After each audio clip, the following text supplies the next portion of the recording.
गणपतिं मनसा स्मरामि।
మేడం నమస్తే అండి, శాంతకుమారి గారు.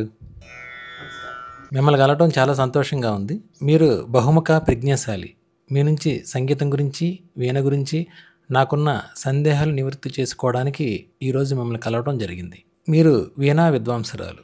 మనం ఒక వీణను చూడగానే అసలు ఏమేం పాటలు ఉంటాయండి వీణలో, నాకు కొంచెం ఎక్స్ప్లెయిన్ చేయండి. వీణలో ఏమేం పాటలు ఉన్నాయి?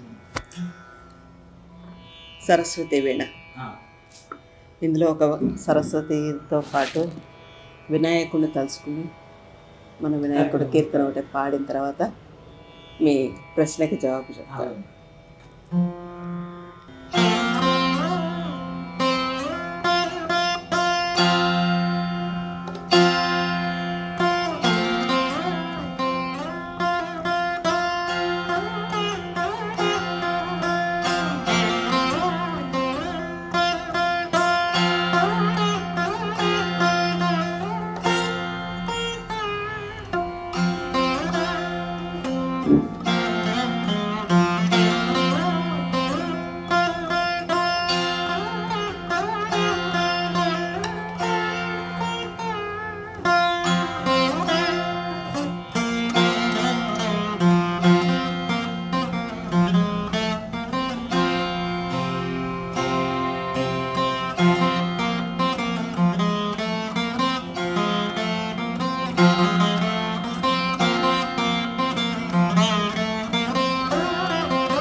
చాలా బాగుందండి, చక్కగా వాయించారు. వీణలో సప్తస్వరాలు పలికించడానికి 7 తంత్రులు ఉంటాయి. మంద్ర పంచమం, మంద్ర షడ్జమం, మళ్ళీ మంద్ర పంచమం, షడ్జమం, తాళానికి షడ్జ పంచమాలు. వీటితో కలిపి సప్తస్వరాలను అనుసంధానం చేసుకుంటూ వీణావదన సాగుతుంది. రాగాల్ని బట్టి స్వరస్థానాలు మారుతాయి. వీణలో కామన్గా ఉపయోగించేది మనం ఏంటంటే 3 స్థాయిల్లో వాయిస్తాం. మనం గాత్రాన్ని అనుసరించి 3 స్థాయిల్లో వాయిస్తాం. కానీ 5 స్థాయిలు: అనుమంద్రం, మంద్రము, మధ్యము, తారము, అంతారం. ఆ విధంగా 5 స్థాయిలు వాయించగలుగుతాం. తంత్రులు ఎన్ని ఉంటాయండి? తంత్రులు 7. సా పా సా పా, ఇవి 4. తాళాని కోసం సట్, ఇది పొజిషన్.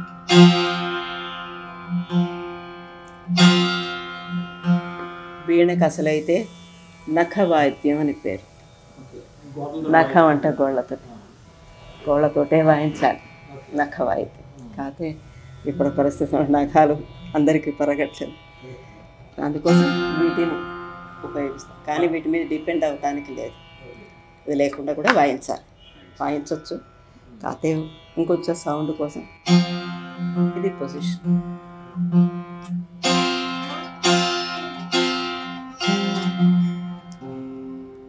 అది అందులో 3 స్థాయిలు వస్తాయి. అసలు మీరు చిన్నప్పుడు వీణ ఎప్పుడు చూసారండి? మా నాన్నగారు వీణ విద్వాంసులు, పోపూరి శంకర్ శర్మ గారు. మా నాన్నగారి నుంచి నాకు ఈ సంగీతం వచ్చింది. మా నాన్నగారు ఈ సంగీతాన్ని గుంటూరులో కొమ్మండూరు వారి ఫ్యామిలీ దగ్గర సంగీతం నేర్చుకున్నారు. ఆయన వాళ్ళ సంతతే ఇప్పుడు మనకి కొమ్మండూరు శేషాద్రి గారు వైలిన్ వాయిస్తారు. వాళ్ళందరూ మనకి తెలుస్తున్నారు ఇప్పుడు.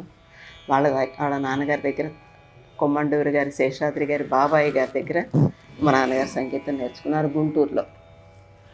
మా నాన్నగారి నుంచి మా నాన్నగారు పెట్టిన భిక్ష అని చెప్పాలి సంగీతం. అట్లా సంగీతం నాది. అంటే ఇంట్లో వీణ ఉంది కాబట్టి, ఇంట్లో వీణ కన్నా స్కూల్లో సంగీత స్కూల్ ఉంది నల్లగుంటలో, ఆ సంగీత స్కూల్లో వీణ చుట్టం అలవాటాయి. దాదాపు నాకు తెలిసి 5-6 ఏళ్ల నుంచి వీణ పట్టుకోవటం, వీణ వాయించడం తెలుసు. నాన్నగారు కచేరీలు ఇచ్చేవారండి అప్పుడు ఆ రోజు? కచేరీలకు మీరు కూడా అటెండ్ అయ్యేవారా? మా నాన్నగారి కచేరీలకి నేను అటెండ్ అవ్వలేదు. మా నాన్నగారు ఆయనకు ఒక 35-40 ఏళ్ళు వచ్చేటప్పటికి తను వీణ వాయించకుండా టీచింగ్ ప్రొఫెషన్కే ఎక్కువ ప్రాధాన్యత ఇచ్చారు. రేడియో స్టేషన్కి వెళ్ళటం అది తగ్గింది. మీరు ఆల్రెడీ గాయకులు కదా? నేను మెయిన్గా చెప్పాలంటే వైణికురాలని, గాయకురాలని కాదు. కాకపోతే వీణ నేర్చుకోవాలంటే దానికి తగ్గట్టుగా ముందు అందులో ఏం వాయించాలి, వీణ మీద సాపాసా వాయించాలి, సామాగారి వాయించాలి, ఇవన్నీ అంటే మనం అది పాడి ఆ పాడింది ఇందులో మనం వాయించడం అలవాటు చేసుకోవాలి. సరిగా మా పదని సా అని వాయించామంటే అది పాడుతున్నామంటే అది మనకు ముందు మెమరీలో వస్తుంది. సో అది వాయించగలుగుతాం. అందుకని ముందు పాట అలవాటు అవుతుంది. దాదాపు ప్రతి వైణికుడు పాడగలుగుతారు, కాకపోతే వాళ్ళు పాట కన్నా వీణకి ప్రాధాన్యత ఇస్తారు. ఇప్పుడు మీరు గాత్రం నేర్చుకోవడానికి వీణ సహకరించిందా, లేకపోతే వీణ నేర్చుకోవడానికి గాత్రం సహకరించిందంటారా? ముందు గాత్రం నేర్చుకుంటాం. గాత్రం నేర్చుకుని వీణ వాయించడం తేలిక అవుతుంది. ఎందుకంటే మనకు ఆల్రెడీ ఏం వాయించాలో ఒక అవగాహన వచ్చేస్తుంది కాబట్టి అది వీణ కూడా వెతుక్కోవాలి. సాపాలకు ముందు తెలియాలి, షడ్జ పంచమాలు తెలియాలి. ఒక బేసిక్గా నాలెడ్జ్గా మొదలుపెట్టి అవి వాటి 1 by 1గా నేర్చుకుంటూ వెళ్ళి నేర్చుకోవాలి. అది రావాలంటే ముందు మెమరీ ఉండాలి. అసలు వీణ ఫస్ట్ మొదటిసారిగా పట్టుకున్నప్పుడు అసలు ఏమి నేర్చుకోవాలని ఫస్ట్? సప్తస్వరాలు చూపించండి ఒకసారి. షడ్జమం, సాకి షడ్జం అని పేరు. రే గా మా పా దా నీ సా. ఇప్పుడు ఈ షడ్జమ చెప్పారు కదా, అసలు సంగీతం ఎలా ఏర్పడిందండి? అసలు సప్తస్వరాలు ఎక్కడి నుంచి వచ్చాయంటున్నారా? ఆ సప్తస్వరాలు అసలు ఎలా వచ్చినాయి? సప్తస్వరాలు అనేది మామూలు వేదకాలం నుంచి ఉన్న మాటే. వేదకాలంలోనే సప్తస్వరాలు మన యజ్ఞయాగాల్లో దాంట్లో కూడా సంగీతానికి ప్రాధాన్యత ఇచ్చారు. అవి సప్తస్వరాలతోటే మొదలవుతాయి. ఈ సప్తస్వరాలు ఎట్లా ఏర్పడ్డాయంటే ప్రకృతిలోంచే మనకు వచ్చినాయి. ప్రకృతిలోంచి అంటే ఆ జంతువులు. మనం ఇక్కడ ఈ శృతి స్వర నిరూపణ పథకంలో షడ్జ పంచమాలు ఎట్లా ఏర్పడ్డాయి చెప్తున్నారు. షడ్జమం, మయూరో వదతి. షడ్జమం మయూరో వదతి అంటే షడ్జమం నెమలి క్రీంకారం అంటారు. నెమలి యొక్క సౌండ్లోంచి షడ్జమం, దాని సౌండ్ నెమలి యొక్క సౌండ్లో మనకి షడ్జమం వినిపిస్తుంది అంటే సా. అట్లాగే రిషభం, గావో వృషభ భాషిణ, ఎత్తు రంక వేస్తుందంటారు. అందులో రీ ఆ రంక ఆ సౌండ్ అట్లా ఉంటుంది అన్నమాట. గాంధార, అజావికంతు గాంధార, మేక అరుపులు, మేక గొంతులు మే అని వస్తుంది, అందులోంచి గాంధారం తీసుకున్నాం. క్రౌంచ కొణతి మధ్యమం, క్రౌంచ పక్షి, దాని నుంచి మధ్యమం, దాని సౌండ్ మధ్యమంలో పలుకుతూ ఉంటుంది అన్నమాట. పిక కూజతి పంచమం, పిక అంటే కోకిల, పిక కోకిల, కోకిల నాదం పంచమనాదం అంటారు. కోకిల పంచమనాదం చేస్తుంది అంటారు. పా కోకిల ఎట్లా అంటుంది, అదే అది ఒక స్థాయి భేదంలో పైకి కిందికి వస్తూ ఉంటుంది. పంచమ. దైవతం హేషతే వాజి, దా అని ఒక సౌండ్, అది గుర్రం సకిలింతలాగా ఉంటుంది. గుర్రం సకిలించినట్లుగా దైవతం వినిపిస్తుంది. దైవతం అంటే ద. నిషాదం, నిషాదం బృహతే గజ, ఏనుగు ఘీంకారం అంటారు. నీ అక్కడ ఉంటుంది అనమాట ఘీంకారం, అందులోంచి నిషాదం. ఇవన్నీ మనకి ప్రకృతిలో ఉన్న జంతువులు వాటితో మమేకమై జీవించే విధంగా ప్రతి ఒక్క రోజుల్లో ఋషులు మనకి అందించిన మాట అది. మనం అదే ఫాలో అవ్వాలి కూడా. ఇప్పుడు కూడా మనం ప్రకృతిని దూరం చేసుకుంటున్నాం ఒక విధంగా చూస్తే. అది ఇక్కడ అప్రస్తుతమైన షడ్జములు, ఈ సరిగమ పదనిస సప్త స్వరాలు వాటికి ఆధారాలు ఇవి. దీన్ని బట్టి స్థాయి భేదం, శృతి భేదం అవన్నీ వస్తాయి. ఏదైనా మనం ప్రకృతితో మమేకం అయినప్పుడే మన జీవనం ముందుకు సాగుతుంది అని ఒక మాట ఆ రోజుల్లోనే మనకు ఋషులు చెప్పారు. కానీ మనకి ఇప్పటికైనా మనం తెలిసిన కొంచెం అది ఫాలో అవ్వగలిగితే బాగుంటుందని అది కూడా ఒక మాట మనం అనుకోవాలి. ఈ సందర్భంలో వచ్చింది కదా, అది సప్తస్వరాలకి. సంగీతం నేర్చుకోవాలి అంటే సప్తస్వరాలు తప్పనిసరి. షడ్జ పంచమాల్లో షడ్జము పంచమం అంటే సాప. వీటికి చలనం ఉండదు, అచల స్వరాలు అంటారు. సంగీత భాషలో చెప్పాలన్నా కూడా అచల స్వరాలు, వాటికి చలనం లేదు. తర్వాత ఏమున్నాయి సప్త స్వరాల్లో రీ గామ ధనీలు ఉన్నాయి.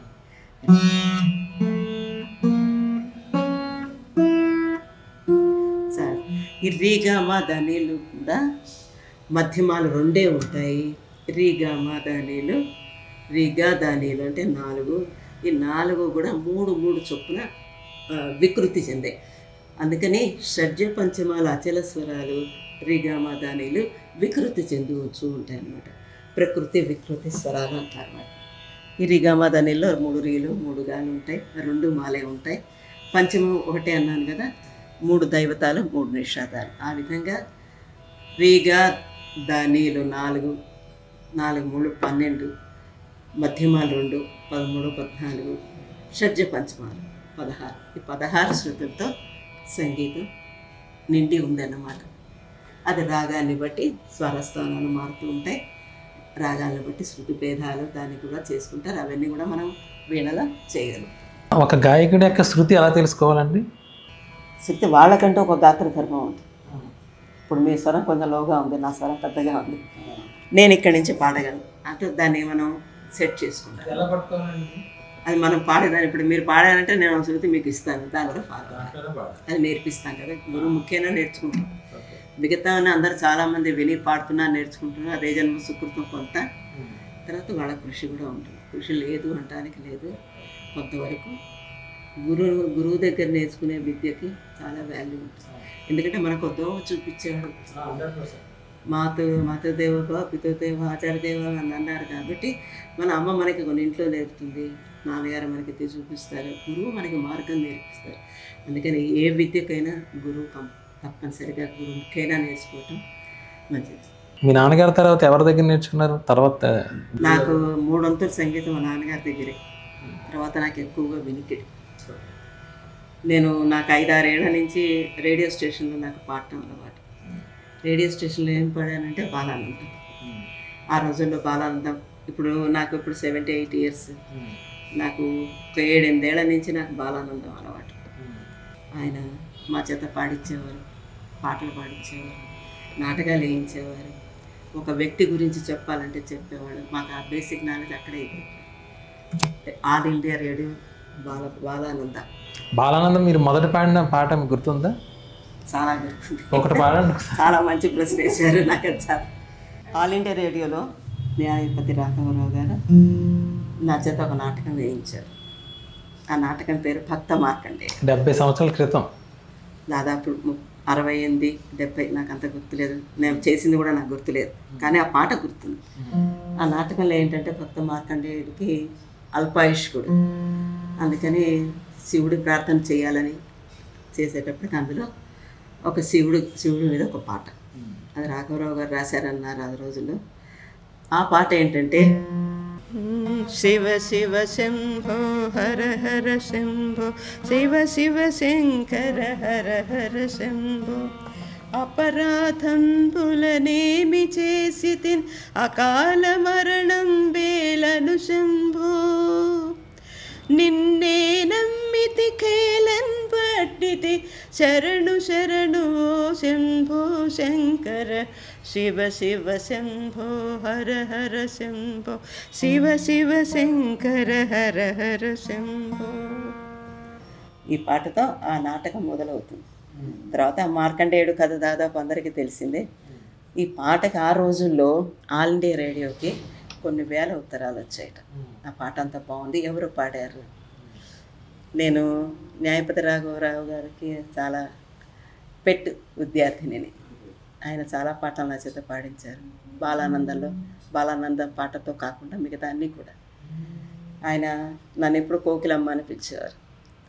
నేను చాలా నల్లగా ఉంటాను, గొంతు మాత్రం కోకిల్లా ఉంటుందని చెప్పి ఆయన ఆ రోజుల్లో నన్ను ప్రశంసించేవారు. నాకు ఇప్పుడు తర్వాత చాలా కీర్తనలు శివుడి మీద నేర్చుకున్నాను.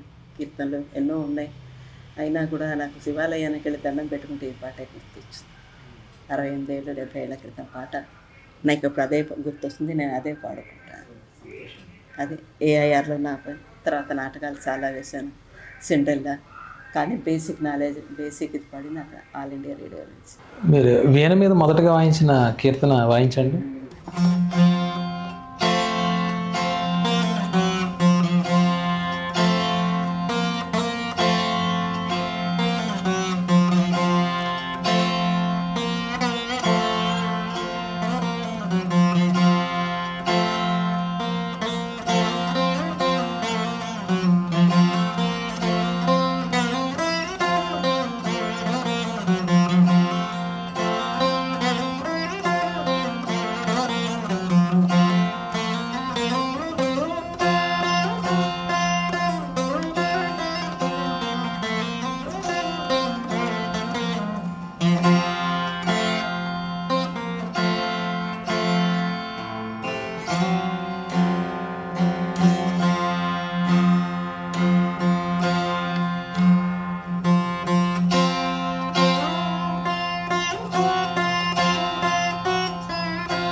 మనసు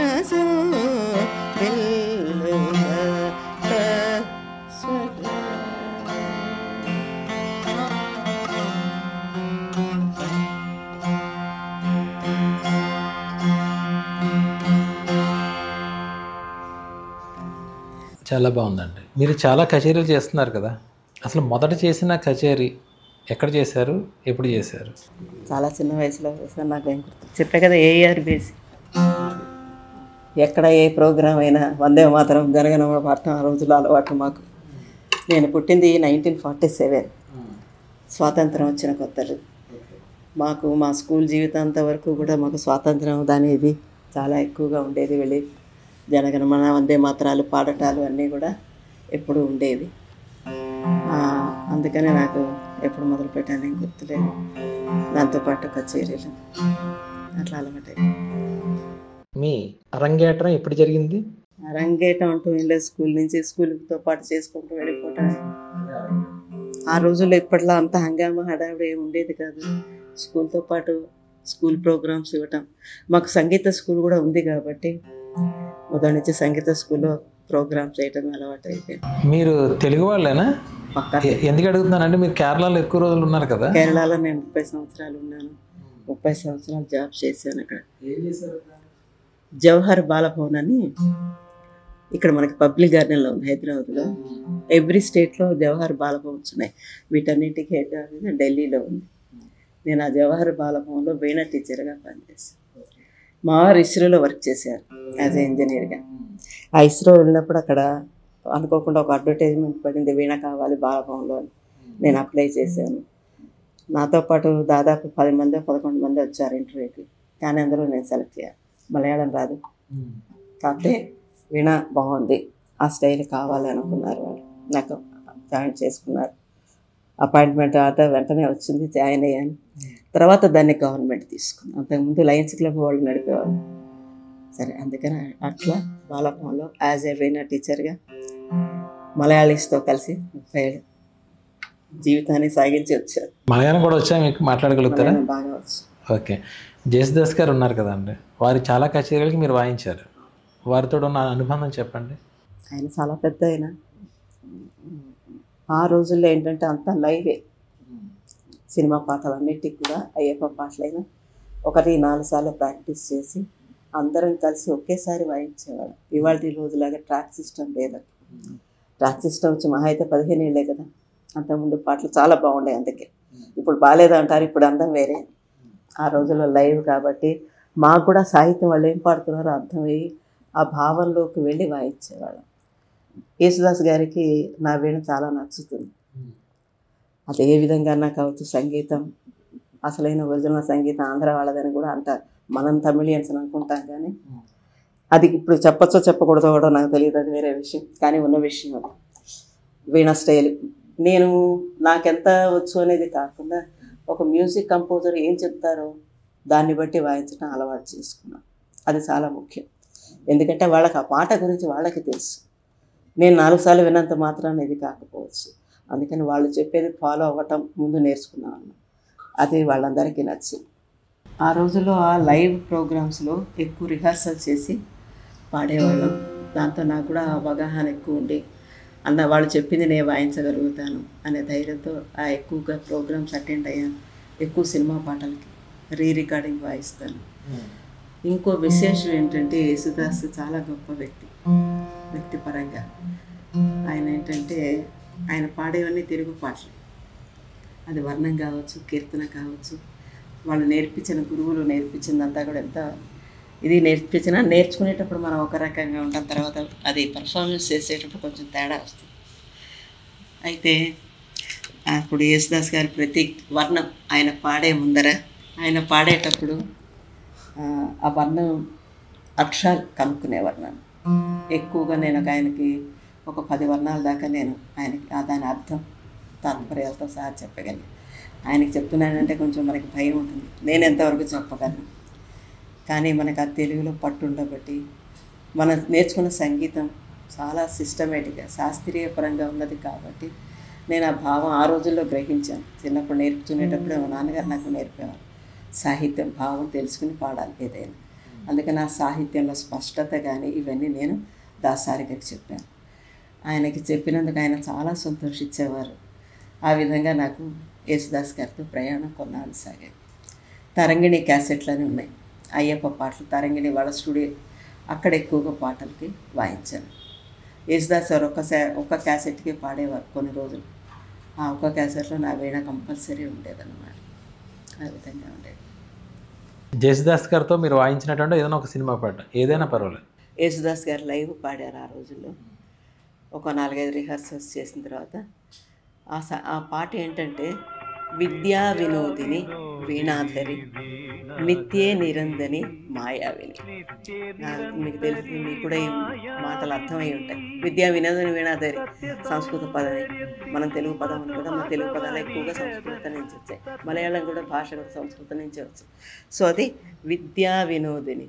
విద్యా వినోదిని వీణాధరి നിത്യേ നിരഞ്ജനി മായാവിനി സത്യസൗന്ദര്യത്തിൽ മധുമാസവനികതൻ ഉദ്യാനദേവത്തെ നീമതി മോഹിനി വിദ്യാ വിനോദിനി വീണാധരി. అదన్నమాట బిట్. అది నేను వాయించిన బిట్.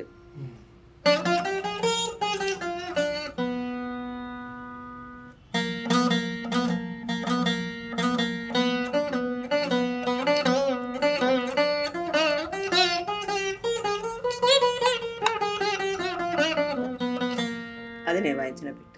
ఇలా ఎన్ని సినిమాలకు పనిచేశారండి వారితోటి? నిజం చెప్పాలంటే ఆ రోజుల్లో లెక్క పెట్టుకోవాలని ఐడియా రాలేదు. నాకు తెలిసి దాదాపు ఒక 100 సినిమాలకి వాయించుంటా.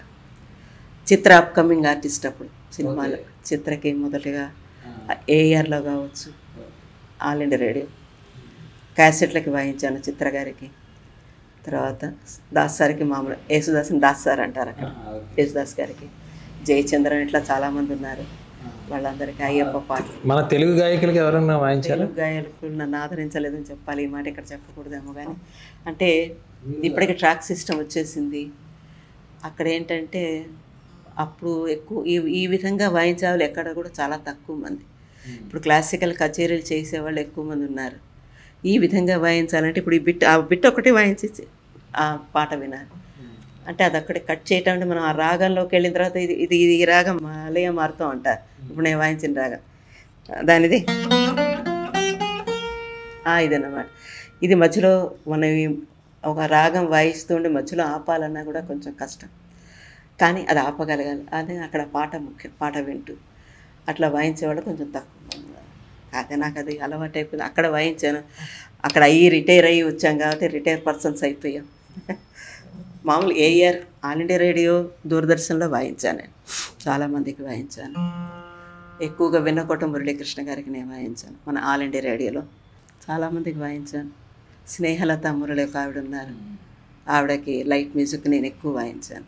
రేడియో కానీ పుట్టపర్తి నాగపద్మిని గారని దూరదర్శన్లో ఉన్నారు, ఇప్పుడు రిటైర్ అయ్యారు. ఆవిడ ఎక్కువ పాటలు లలిత సంగీతాలకి ఆవిడ నన్ను పిలిచారు. మన అన్నమాచార్య కీర్తనలకి మన దూరదర్శన్లో వాయించాను నేను. అంటే అప్పుడు ఆర్టిస్ట్ని కాబట్టి కొన్నిటికి అటెండ్ అయ్యాను. మామూలుగా ఇక్కడ కూడా వాయించాను. కాకపోతే సినిమా దోకానికి వెళ్ళాలి. ఇక్కడ ఇంకా కొత్త వాళ్ళు వచ్చారు. కొత్త ప్రవాహం వస్తుంటే పాతది ముందుకు వెళ్ళిపోవాలి కదా. అది అసలు సాపాసాలు అంటే ఏంటంటే షడ్జమం, పంచమం ఇందాక నేను చెప్పాను. ఇవి ప్రకృతి స్వరాలు. అది ఏ సబ్జెక్ట్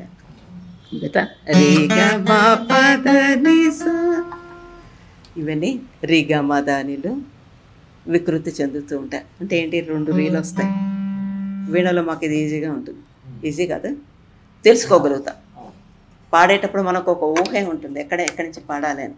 దానికి ఒక ఆధార శృతులు పెట్టుకుని పాడతాం. ఇప్పుడు వీణలో మాకు ఇదొకరి ఇదొక గ మాలు 2 దా, ఆ విధంగా తెలుస్తుంది. వీటి ఆధారంగా మనం మెయిన్గా దీనికి మనం ఒకప్పుడు రోజుల్లో హార్మోనియం వాయించేవాళ్ళం. మన వాళ్ళు హార్మోనియం పెట్టుకుని అది వాయించుకుంటూ పాడటం ఆ రోజుల్లో అలవాటు చేసేవాళ్ళు. మనకి ఇప్పుడు అంతా స్పీడ్ ఇవ్వం కాబట్టి అన్నీ చేసే ఓపిక లేక ఎవరో నేర్పించింది, ఇప్పుడు అవన్నీ అయిపోయి ఎవరో నేర్పించింది కాకుండా సీడీలు క్యాసెట్లు వినేసి అన్నిటినీ మించి ఇప్పుడు యూట్యూబ్లో చూసి వినేసి పాడేస్తున్నారు. కానీ మేము నేర్చుకున్న ఆ పద్ధతి, పాట నేర్చుకుని ఇన్స్ట్రుమెంట్ చేయటం కానీ ఇవన్నీ కూడా మనకి చెక్కు చెదరం, స్వరస్థానం పర్ఫెక్ట్గా ఉంటుంది. మనకి ఇక్కడి నుంచి పాడాలని ఒక ఐడియా ఉంటుంది. అదనమాట. హార్మోనియంకి దీనికి తేడా ఏంటండి? స్వరాలన్నీ ఎక్కడైనా ఒకటి, అదంతా ప్రపంచం అంతా స్వరాలనే 7 స్వరాలే ఉన్నాయి. స్వరాలు 7 స్వరాలు, సప్త ఋషులాగా 7 స్వరాలు. ఇంకా దాన్ని మనం మార్పు షడ్య పంచమాలు మారవు, మిగతా పదం మారుకుంటూ రాగాలన్నీ మార్పులు వస్తాయి. దాని నుంచే మనం హార్మోనియం కానీ ఒక ఆధార శృతి కానీ ఒక గురువు ద్వారా మనం నేర్చుకోవడం.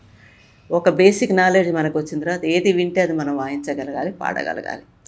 ఆ నాలెడ్జ్ వస్తుంది. మీరు కీబోర్డ్ కూడా వాయిస్తారు కదండి? ఓకే, అది ఎక్కడ నేర్చుకున్నారు? అది ఎవరి దగ్గర నేర్చుకో ఇంట్లో మాకు హార్మోనియం ఉండేది, అది పాడుకుంటూ వాయించడం. ఆ రోజుల్లో చెప్పే కదా, హార్మోనియం పాడుతూ వాయించుకోవటం ప్రాక్టీస్ చేయాలి. మన స్వరస్థానం పర్ఫెక్ట్ అవ్వాలంటే మనకి ఆధారం హార్మోనియం. హార్మోనియం ఇంకో రూపం కీబోర్డ్ అన్నమాట. స్వరాలు అంటే ఏంటి మేడం అసలు? సప్తస్వరాల గురించి మనం ఏం చెప్పడానికి లేదు, ఇందాక ప్రకృతి నుంచి వచ్చాయని చెప్పా కదా, అవే సప్తస్వరాలు. సరిగమ పదనిసలు. వర్ణాలు అంటే ఏంటి మేడం? వర్ణం వేరు, వర్ణాలు వేరు. తాన వర్ణాలని ఉన్నాయి మాకు. వర్ణాలంటే ఇంకో సంస్కృతంలో ఉన్న గొప్పతనం ఏంటంటే, ఒక పదానికి సందర్భానుచితంగా మనకి ఎన్నో మీనింగ్లు, అర్థాలు ఉంటాయి. అందులో మనకి సంగీతపరంగా వర్ణాలంటే తాన వర్ణాలు అని ఉన్నాయి. ఆది తాళ వర్ణాలు, ఆది తాళంలో వర్ణాలు ఎక్కువగా ఉన్నాయి. ఒక 10 వర్ణాలు నేర్చుకున్నామంటే ఇంకా వాడికి సంగీత ప్రపంచంలో తిరిగి చూడక్కర్లా. ఎందుకు అంటే రాగపరంగా అదొకటి మంచి రాగం ఉన్న రాగభావం అంతా ఆ వర్ణాల్లో వస్తాయి. ఒక కీర్తన అంటే ఆ కీర్తన సాహిత్యాన్ని బట్టే మనకు ఒక రాగం చూస్ చేసుకుంటాం. వర్ణంలో ఏంటంటే అన్ని రకాలు నవరసాలు అన్నట్టుగా అందులో తాళాన్ని బట్టి, తాళం మెయిన్గా ఉంటుంది. ఆది తాళం, అట తాళం. దాంట్లో ఏంటంటే వర్ణంలో రాగపరంగా చతురస్రం, త్రిశ్రాలు, సాహిత్యం పరంగా కొన్ని మార్పులు, పల్లవి, అనుపల్లవి, ముక్తాయి స్వరం, ఇదొక రకం. పల్లవి అనుపల్లవికి సాహిత్యం ఉంటుంది, ముక్తాయి స్వరానికి సాహిత్యం ఉంటుంది. ఎక్కువగా జతుల్లాగా వస్తాయి. చరణానికి సాహిత్యం ఉంటుంది, మళ్ళీ చరణ స్వరాలు, మళ్ళీ దానికి స్వరం. ఆ విధంగా వర్ణంలో ఇన్ని అంగాలు ఉన్నాయి కాబట్టి వర్ణాలు ఎక్కువ నేర్చుకుంటారు. ఎక్కువ మందికి వర్ణాలు నేర్పుతారు. రాగపరంగా, తాళపరంగా, సాహిత్యపరంగా అన్నిటికీ కూడా వర్ణాలు సంగీతంలో ఎక్కువ ప్రాధాన్యత ఉన్నాయి. ఎక్కువగా డాన్స్ చేసేవాళ్ళు, ఎక్కువగా భరతనాట్యం కానీ కూచిపూడి కానీ చేసేవాళ్ళు వర్ణం నేర్చుకున్నావా అని అడుగుతారు. ఎన్ని వర్ణాలు నేర్చుకున్నావని అడుగుతారు. అంటే అంత స్టాండర్డ్ ఉందని మనకు అర్థమైపోతుంది. ఇన్ని వర్ణాలు నేను నేర్చుకున్నానంటే మనకు అంత స్టాండర్డ్ వంట పట్టించుకున్నాం. అదనమాట వర్ణం అంటే. దానికి ఇంకా చాలా పెద్ద ఉన్నాయి. మన ఈ సందర్భాన్ని బట్టి ఇంతవరకు తెలుసుకుంటే చాలు. అసలు ఒక పాటకు ఉండవలసిన లక్షణాలు ఏంటండి? అది ఒక్కొక్క సాహిత్యాన్ని బట్టి చెప్పాలి. మనం పల్లవిలో ముందు ఇంట్రడక్షన్, ఒక దేవుణ్ణి కొలుస్తున్నాం, నేను నా ఉద్దేశం చెప్తున్నా పల్లవిలో. ఎందుకంటే ఈ ప్రశ్న మిమ్మల్ని ఎందుకు అడిగానంటే, మీరు ఆల్రెడీ చాలా ఆడియో ఆల్బమ్స్ రిలీజ్ చేశారు. నేను చూసాను, విన్నాను కూడా, అందుకే అడిగాను. సాహిత్యంలో ఏంటంటే అది సాహిత్యపరమే ఏదైనా. ఇప్పుడు పల్లవిలో ఆ దేవుడి గురించి ఒక మాట చెప్తాం, తర్వాత ఆయన గురించి ఆయన గుణ విశేషాలు, రూపలావణ్యాలు, ఇవన్నీ కూడా తర్వాత వస్తాయి. ఎక్కువగానే ఏ గీతమైనా కూడా ఆ విధంగానే ఉంటాయి. ముందు ఆ దేవుడు, తర్వాత ఆయన రూపలావణ్యాలు, గుణగణాలు, ఇవన్నీ ప్రతి కీర్తనలో వచ్చేవి. అదనమాట. అమ్మ, మనకు సప్త స్వరాలు పలికించేటటువంటి వీణ చూడగానే మనకు గుర్తొచ్చేది సరస్వతి అమ్మవారు. సరస్వతి అమ్మవారు చాలా ప్రశాంతంగా కూర్చుని చక్కగా వీణ వాయిస్తూ ఉంటారు. ఒక పక్కన బ్రహ్మదేవుడు సృష్టిని రచన చేస్తూ ఉంటారు. విద్యకి అధిదేవతగా మన సరస్వతి అమ్మవారిని పూజిస్తూ ఉంటాం. ప్రశాంతత కొరకు వీణను మనం తీసుకోవచ్చా? ఖచ్చితంగా తీసుకోవచ్చు. ఎట్లాగంటే విద్యాధిదేవత సరస్వతి అన్నారు మీరు, అది అక్షర సత్యం. అది సరస్వతి అమ్మవారు అంత ప్రశాంతంగా వీణ వాయిస్తుంది. మనకు కూడా ఆ భావాన్ని కలగజేస్తుంది ఆవిడ చూస్తే. వీణ నాదంలోనే ఉందిట ఆ మహత్యం. ఏమిటి వీణానాదం? చాలా ప్రశాంతతని కలిగిస్తుంది. దానికి ఉదాహరణగా ఒక విషయం చెప్తారు మన పెద్దవాళ్ళు చెప్తున్న మాట ఇది ఏంటంటే, వీణకి మిగతా అన్ని భాగాలతో పాటు ఈ భాగం శిరస్సు అంటారు. ఇది వ్యాళి అనే ఒక జంతువు యొక్క ముఖం, వ్యాళి ముఖం. ఈ జంతువు అడవిలో విపరీతంగా దాని ఇష్టం వచ్చినట్టు సంచరిస్తూ విపరీతమైన క్రూరమైన మృగం అంటారట దాన్ని. ఆ క్రూర మృగాన్ని ఒక సందర్భంలో వీణానాదం విని చాలా ప్రశాంతంగా తయారయ్యేదట. ఆ వీణానాదానికి అంత ప్రశాంతత ఉంది అని చెప్పి పెద్దలు చెప్పిన మాట ఇది. నేను ఇక్కడ చదివింది కాదు, పెద్దలు చెప్పడం.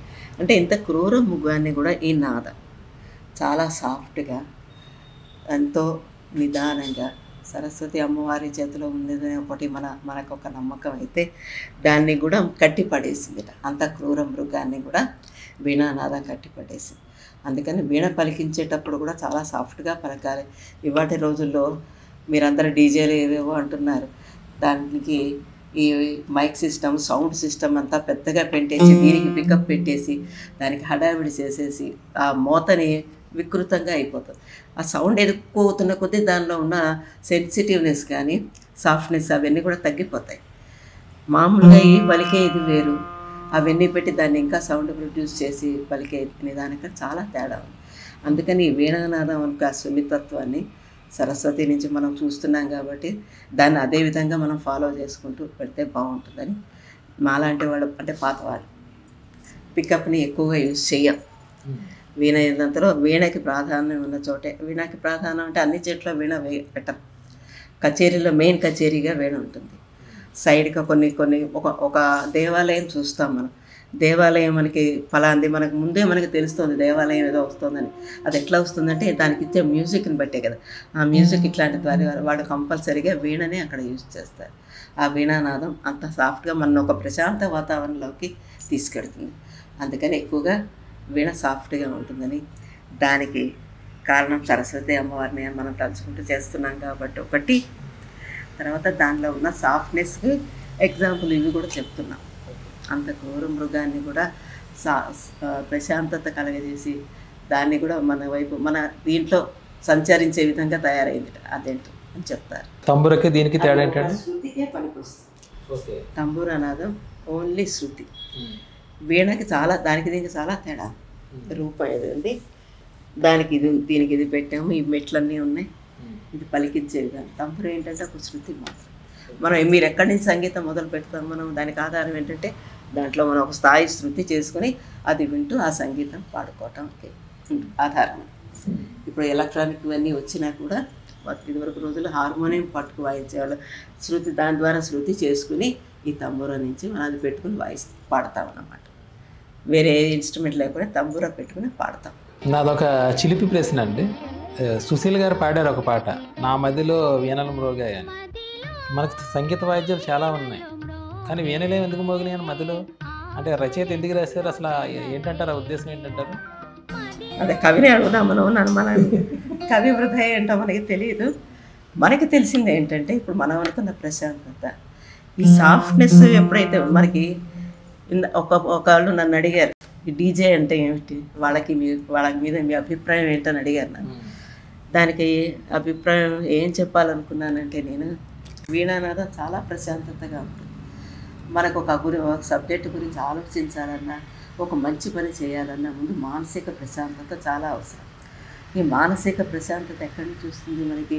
మనసులో అలజడి ఉన్న ఒక మంచి వీణానాదం, ఒక పూతోటలోకి వెళ్ళి కాస్త 4 మంచి పూలాల మధ్య చల్లటి వాతావరణం, ఇవన్నీ మానసికంగా మనకు ప్రశాంతత కూర్చే వాటిలో ఇవన్నీ కూడా వస్తాయి.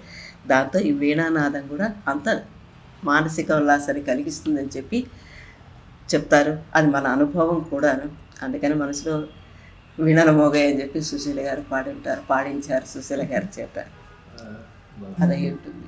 ఏదైనా ఒక మంచి రాముడి కీర్తన వాయించండి.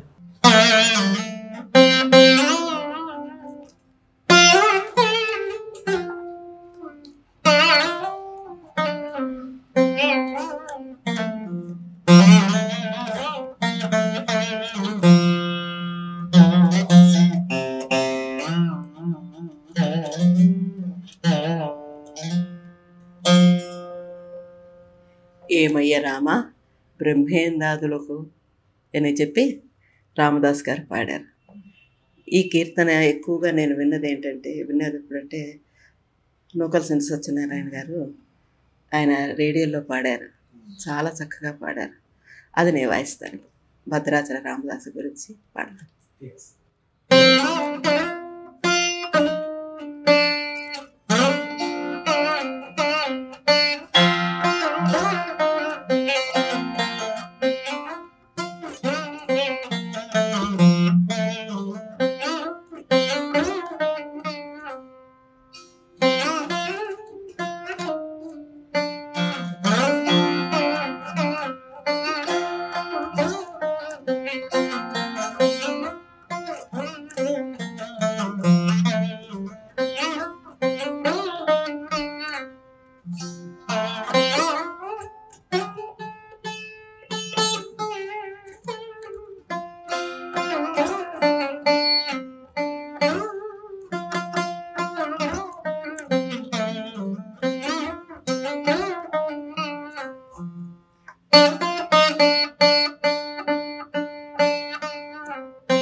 అది ఏమయ్యా బాగుందండి.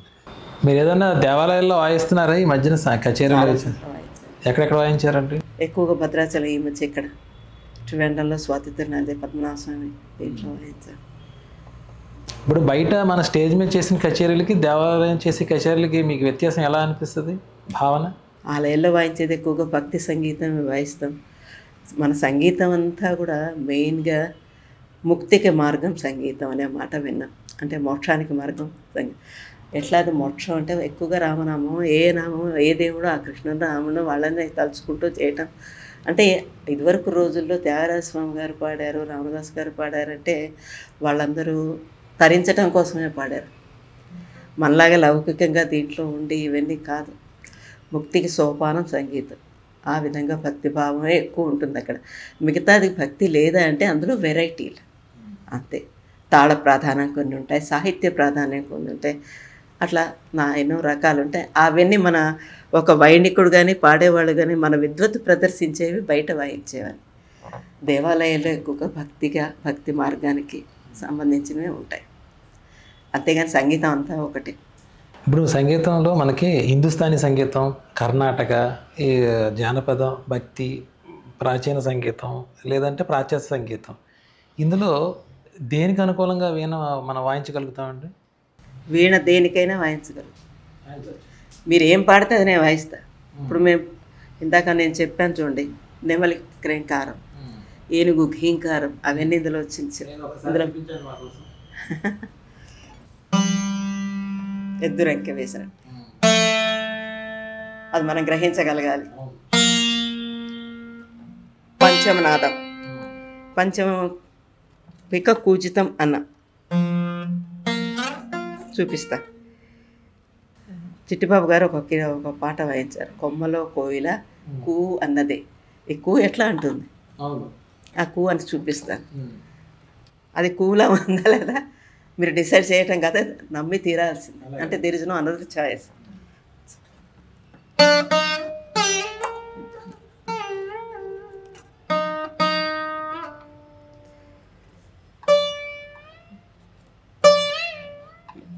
అన్నదా లేదా?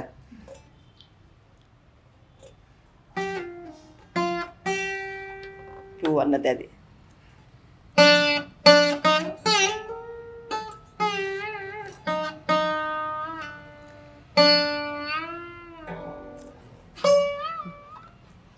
కోకిల ఎప్పుడు కూడా మనం మనం అది కోకిల నాదం విన్నామనుకోండి, అది అక్కడి నుంచి కూ అంటే మనం అన్నాం అనుకోండి డబుల్ సార్లు అంటుంది. ఎవరన్నా గమనించారా?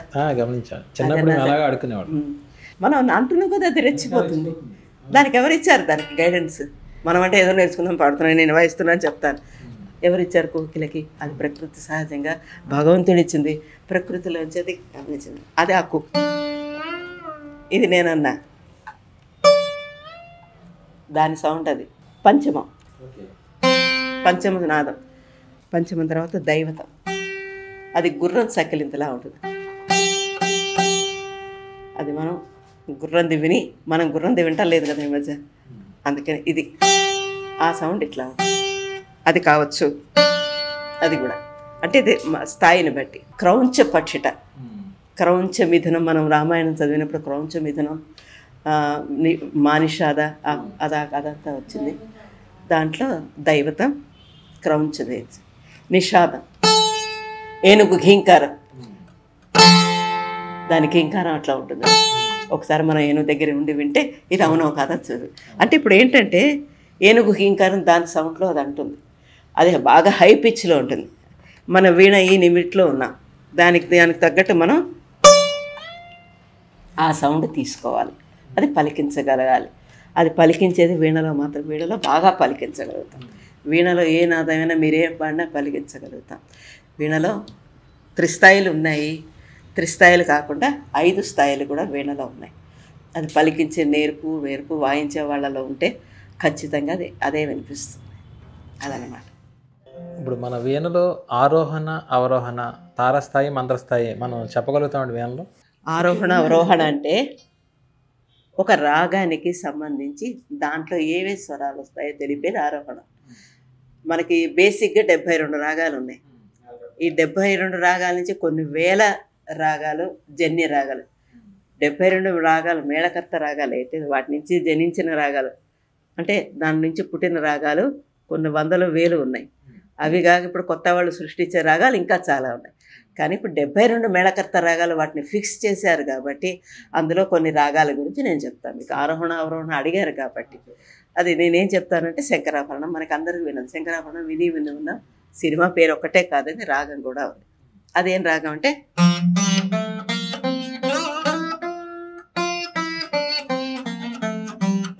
దీన్ని ఆరోహణ అవరోహణ. ఆరోహణ అంటే తక్కువ శృతి నుంచి పై స్థాయికి వెళ్తాం. అవరోహణ అంటే మళ్ళీ వెనక్కి రాదు, అసెండింగ్ డిసెండింగ్ అంటారు. అదన్నమాట ఆరోహణ అవరోహణ. తర్వాత మీరేంటి అడిగారు నన్ను? తారస్థాయి మంత్రస్థాయి. ఇప్పుడు నేను వాయించేది మామూలు సమశ్రుతి, శంకరాభరణమే తీసుకున్నాను, ఇది సమశ్రుతి. తర్వాత దీన్ని ఇది తారస్థాయి. ఏంటిది? ఇది తారస్థాయి, ఇది మామూలు స్థాయి, ఇది తారస్థాయి. రి తార రి తారస్థాయి. ఇప్పుడు చూడట్లేదు కదా తారస్థాయి. ఇప్పుడు తారస్థాయి మధ్యస్థాయి వచ్చింది, మనకి మంత్రస్థాయి తెలియాలి.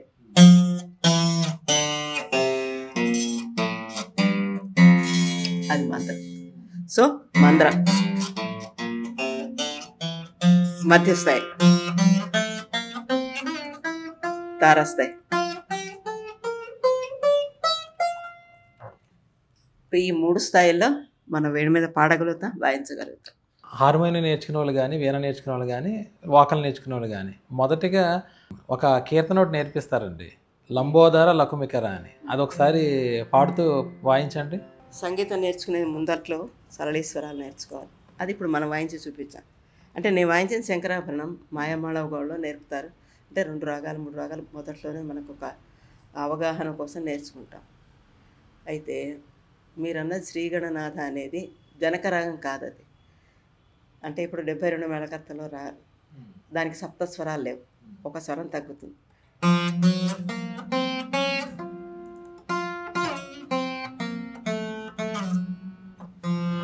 అది దాని ఆరోహణ వలన. అప్పుడు మీరేంటి అడిగారు? లంబోదర లకుమికర.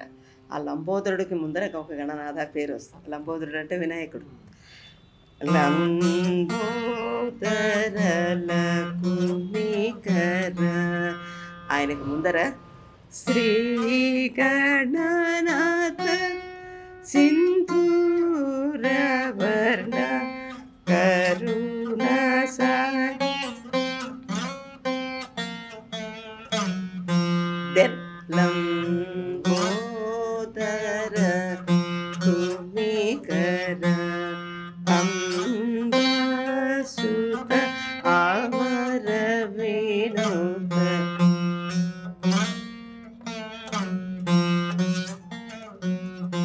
అట్లాగే సిద్ధచారణ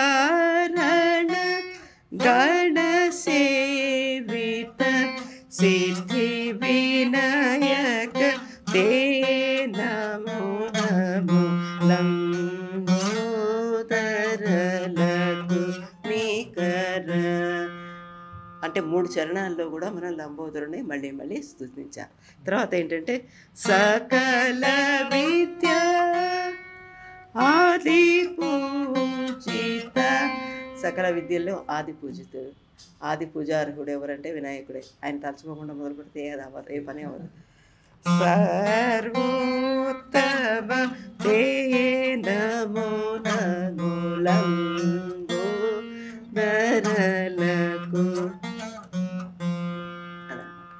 అది మొదటి గీతం. వీణ మీద కానీ పాట మీద కానీ ఎవరైనా. ఈ స్వరాల్లో సరళి స్వరాలు, జంట స్వరాలు ఇంకేమున్నాయండి? తారస్థాయి స్వరాలు, మంత్రస్థాయి స్వరాలు, ఇవన్నీ అయిన తర్వాత అంటే ఏంటంటే ముందు సరళి స్వరాలు నేర్చుకోవాలండి. సరళి స్వరాలు, సప్త స్వరాలు తెలుస్తాయి. ఓకే. తారస్థాయి స్వరాలు, ఇప్పుడు తారస్థాయి అని అడిగాను, తారస్థాయి దాకా వెళ్ళి రావాలి. వెళ్ళేస్తేనే ఇప్పుడు మనకు ఆది అరి తెలుస్తుంది. అందుకని తారస్థాయి నేర్చుకోవాలి. మంత్రస్థాయి అది కూడా నేర్చుకోవాలి. త్రిస్థాయిల్లో మొదలు పెడతాం. నాదొక చిన్న సందేహం అండి. శ్రీకృష్ణ భగవానుడు వేణునాదం చేస్తుంటే పశుపక్షాదులు, జంతువులు, గోవులు, మొత్తం అన్ని రకాల జీవులు కూడా వచ్చి ప్రశాంతంగా వింటూ ఉంటాయి.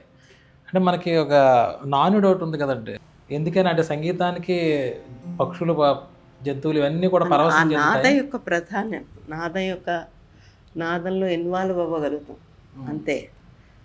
ఫ్లూట్ ఇప్పుడు వీణానాదం వింటున్నాం, క్రూర మృగమే ఇదైందని చెప్పాం.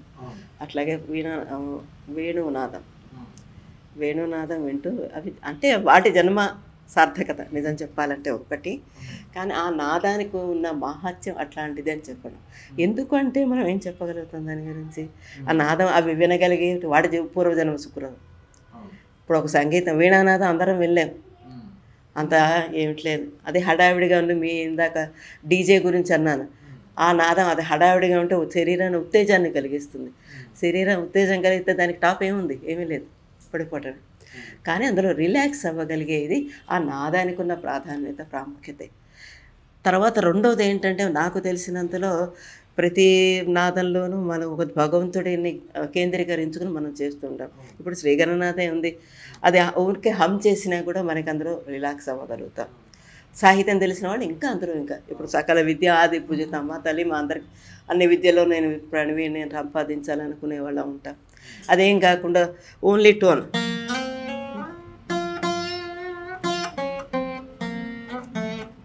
అది కూడా ఆనందించగలుగుతాం. ఇది అందరూ ఆనందించలేము. అది ఆనందించలేని వాళ్ళు ఆ సాహిత్యంలోకి వెళ్తున్నాం. లేదు ఈ టోన్ వినేసి హాయిగా రిలాక్స్ అయ్యేవాళ్ళు ఉన్నారు. అది వాళ్ళ దీన్ని బట్టి ఉంటుంది. నాదం ఎప్పుడు అదే స్వరం, అదే సాహిత్యం అక్కడే వాయిస్తారు. కానీ అది వినేవాళ్ళ మానసిక స్థితి కావచ్చు, అదేమన్నా కావచ్చు, దాన్ని బట్టి కూడా వింటూ ఉంటాం, వినగలుగుతాం. పిల్లలకి చిన్నప్పుడు వాళ్ళకి ఏం తెలుసు చెప్పండి? అమ్మ జోల పాడుతుంది, అది వింటూ ఉంటాం. మనం అలవాటు చేస్తున్నాం వాళ్ళకి. ఇవాళ రోజుల్లో చాలా అడ్వాంటేజెస్ వచ్చాయి. కడుపులో ఉన్నప్పుడే పిల్ల దాన్ని ఆహ్వానించి మనకు తెలుసు. అది ప్రహ్లాదుడు వీళ్ళందరూ గర్భంతో ఉన్నప్పుడే నారదుడు ఉపదేశించి ఆయన విని అంత ఉద్దేశం. అంటే ఆ వినికిడి కూడా ఉండాలి. విని అర్థం చేసుకోగలగటం. అప్పుడు ఏమర్థమైందో ఆ పిల్లాడు ఏం విని తల్లి పాడుతుంది విని పడుకుంటున్నాడు, వాడికి నిద్ర వచ్చి పడుకుంటున్నాడా? పాట విని పడుకుంటున్నాడా? అది శిశుర్వేత్తి.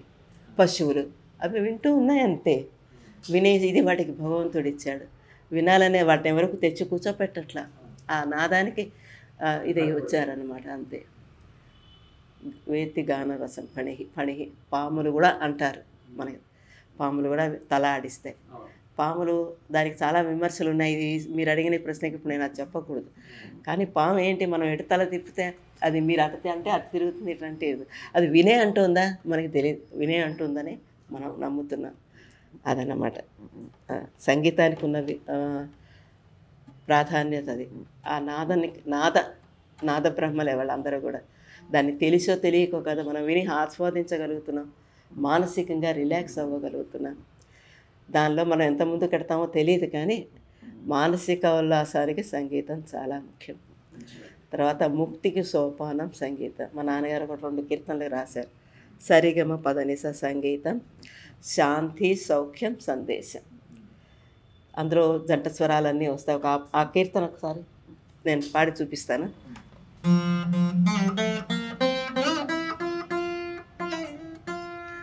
అదేంటంటే సరిగమ పదనిస సంగీతం, శాంతి సౌఖ్యం సందేశం.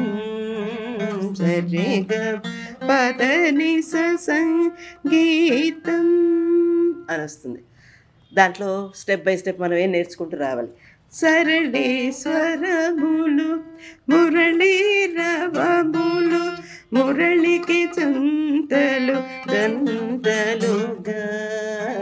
సరిగా పదనిస సంగీతం. తర్వాత జంటలలంకారములు గీతముల జంటలు స్వరజతి తానవర్ణముల.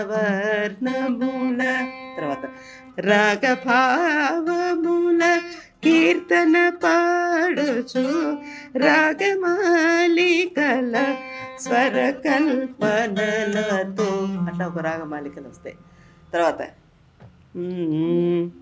యజ్ఞయాగములందు ప్రథమము సంగీతం. యజ్ఞయాగాల్లో కూడా ప్రథమం సంగీతం. మానవాభ్యుదయమున ప్రథమము సంగీతం. దేవాది దేవులకు ప్రథమము సంగీతం. గీతవాద్య నృత్యముల కూడికయే సంగీతం. సరిగమ అట్లా. తర్వాత ఇహమున భుక్తి. మాలాంటి వాళ్ళకి ఏంటంటే ఇవాళ రోజున ఇహంలో ఇదే భుక్తి. భుక్తి అంటే అర్థమైంది కదా. అది ఏ విధంగా కానింది, ఆ త్యాగరాజ పుణ్యం, సంగీతం వచ్చిన పుణ్యం, తల్లిదండ్రులు పెట్టిన భిక్ష, ఇవన్నీ ఆ సంగీతం నేర్చుకుంటూ మన జీవితాలని వెళ్ళతీస్తున్నాం, నేర్చుకుంటూ నేర్పిస్తూ. మీరు త్యాగరాజ స్వామిని గుర్తు చేశారు కాబట్టి ఒక త్యాగరాజ స్వామి ఏదైనా ఒక కీర్తన వాయించండి. నేను ఇందాక శోభిలో వాయించిన త్యాగరాజే, ఇంకోటి వాయిస్తాను. తర్వాత ఇహమున ముక్తి, పరమున ముక్తి, ఇహపర సాధనం ఈ గీతం. ఇది మా నాన్నగారు కోపూరి శంకర శర్మ గారు రాశారు.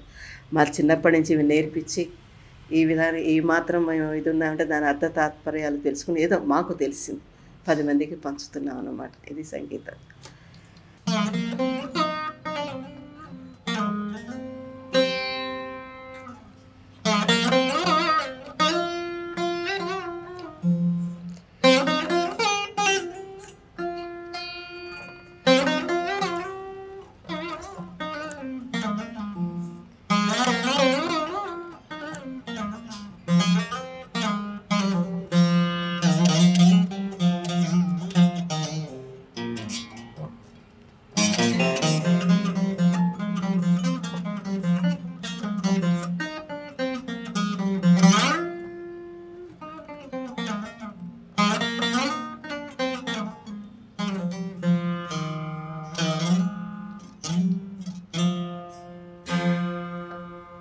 అబేరి రాగం, త్యాగరాజ కీర్తన ఆత్తాడు.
చాలా బాగుంది అమ్మ. సంగీతం నేర్చుకోవడం వల్ల అసలు ఉపయోగం ఏముంది? సంగీతం నిజం చెప్పాలంటే దానికి నిర్వచనం మనం ఏం చెప్పలేము. మనకి అందుబాటులో అది అనంతమైన ఇదన్నమాట సంగీతం. ఏదో ఏడాది నేర్చుకుని 2 ఏళ్ళు కోర్సు నేర్చుకుని మనం ఏదో పెద్ద ఉన్నత స్థితికి వెళ్ళిపోతామనేది చాలా తక్కువ. అందులో నేర్చుకుంటున్న కొద్ది సముద్రంలా లోతులకు వెళ్ళిపోతూనే ఉంటాం. ఇంకా ఇంకా నేర్చుకునేవి చాలా చాలా చాలా ఉంటాయి. దానికంటే ఒక లిమిట్ లేదు. ఒక లెవెల్కి రావాలంటే కనీసం ఇప్పుడు 4 ఏళ్ళ సిలబస్ని పెట్టారు, నేర్చుకుంటున్నా, పాస్ అవుతున్నా, చేస్తాం. వీటన్నిటికీ మించిన అతీతమైనది ఏంటంటే సంగీతం నేర్చుకోవటం వల్ల ముక్తికి సోపానం సంగీతం. మనం మీకు నేర్పించాలంటే నేను 10 సార్లు రామ రామ నేను అంటున్నాను. నేను అన్న తర్వాతే మీరు అంటున్నారు. అట్లా భగవంతుడి దయ వల్ల ఆ మోక్షానికి మార్గం సంగీతం అని కూడా పెద్దలు చెప్పారు. అది మా అనుభవంలో అది నిజమని నాకు అనిపించింది. అట్లాగే రామనామం, కృష్ణనామం ఏదైనా ఆ నామంలో లయించటానికి ఒక లెవెల్ వచ్చిన తర్వాత మనం ఏంటంటే సంగీతంలోకి ఇన్వాల్వ్ అయిపోవాలి, సాహిత్య భావంలోకి వెళ్ళాలి.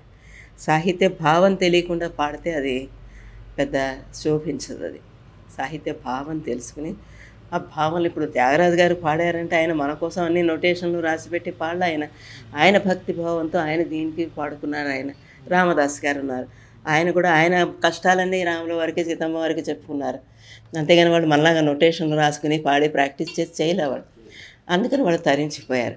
వాళ్ళు మనకి మార్గదర్శకులు అయింది కూడా అందుకోసమే. అందుకని సంగీతం సాహిత్యం నేర్చుకుంటూ ఆ భావంలోకి వెళ్ళి భగవంతుడిలో చేరటానికి ప్రయత్నించాలి. ఇప్పుడు నేనున్న వయసుని బట్టి నాకు అది చాలా అనుకూలంగా ఉందని నేను అనుకుంటున్నాను. ఆ భావంలోకి చిన్నప్పటి నుంచి అలవాటైన భావంలోకి ఇన్వాల్వ్మెంట్ రావాలి అంటే తనకి టైం పడుతుంది అంతే.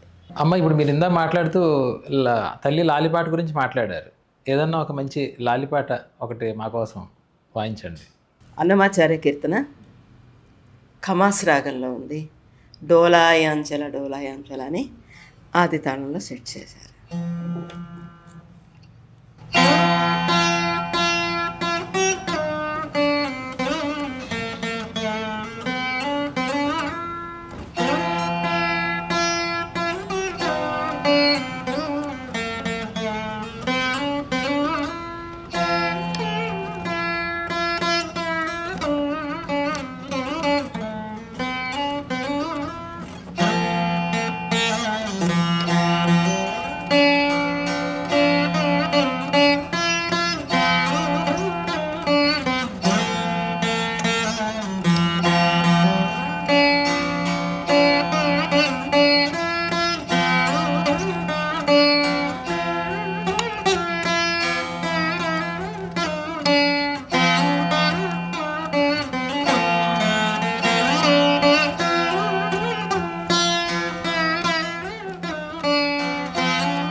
మనకి సంగీత త్రిమూర్తులు ఉన్నారు కదండి, సంగీత త్రిమూర్తులు మనం ఇందాక మీరు ఒకళ్ళు కీర్తన వాయించారు. ఇంకా మిగిలిన ఇద్దరు ఉన్నారు కాబట్టి వాళ్ళిద్దరు కీర్తనలు కూడా మాకు వినిపించండి. శ్యామశాస్త్రి స్వరజతి, భైరవిరాగ, చాపుతాళ, కామాక్షి అంబ.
వాతాపి గణపతి, హంసధ్వని రాగ, ఆదితాళ, ముత్తుస్వామి దీక్షితార్ కృతి.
మీరు ఎన్నో కచేరీలు చేస్తున్నారు కదా, ప్రజెంట్ మీరు ప్రస్తుతం ఎవరికైనా పిల్లలకి నేర్పిస్తున్నారా సంగీతం? అంటే ఎలా ప్రత్యక్షంగా నేర్పుతున్నారా లేదా ఆన్లైన్ ద్వారా నేర్పిస్తున్నారా? కచేరీలు చేస్తున్నాను. ఇక్కడ హైదరాబాద్లో త్యాగరాజ గాన సభ అట్లాంటి కొన్ని సంభారాలు అక్కడ వాయిస్తున్నాను. ట్రివేండ్రంలో స్వాతి తిరునాళ్ళ సంగీత సభ అని ఉంది కేరళలో, తిరువనంతపురం. అక్కడికి లాస్ట్ ఇయర్ దాకా కూడా వెళ్ళాను. ఈసారి ఎంతవరకు వెడతాను అంటే వెళ్ళి రావటం జర్నీని గురించి.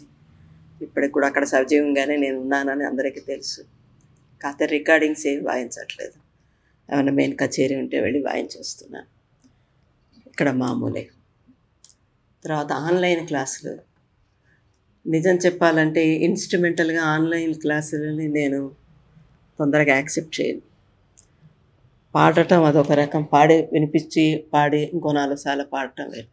వీణ అనేటప్పటికీ వీణ ఈ ఫింగరింగ్ తెలియాలి, ఫింగరింగ్తో పాటు మన మూమెంట్స్ కూడా వాళ్ళకి తెలియాలి.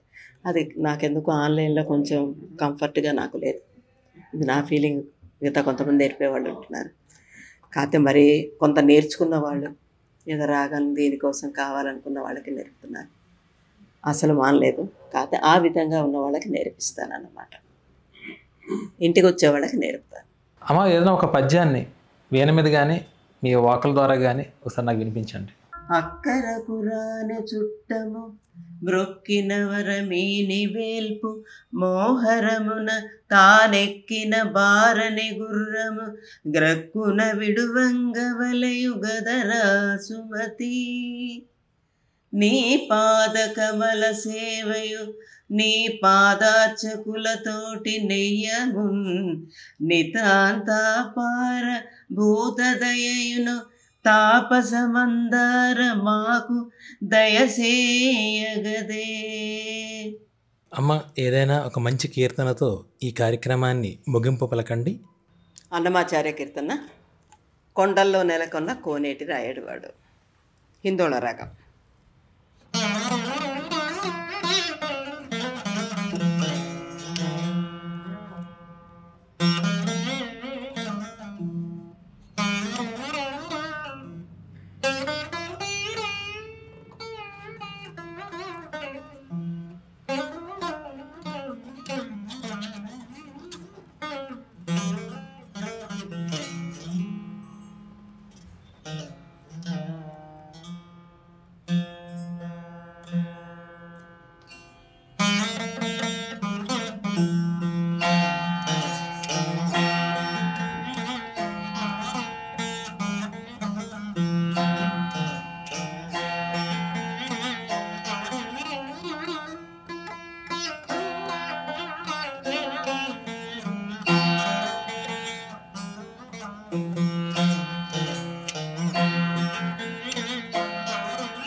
మేడం చాలా సంతోషం అండి. సంగీతంలో ఉన్నట్టు నాకున్నట్టు సందేహాలు, అలాగే వీణ మీద ఉన్నట్టు సందేహాలు నివృత్తి చేశారు.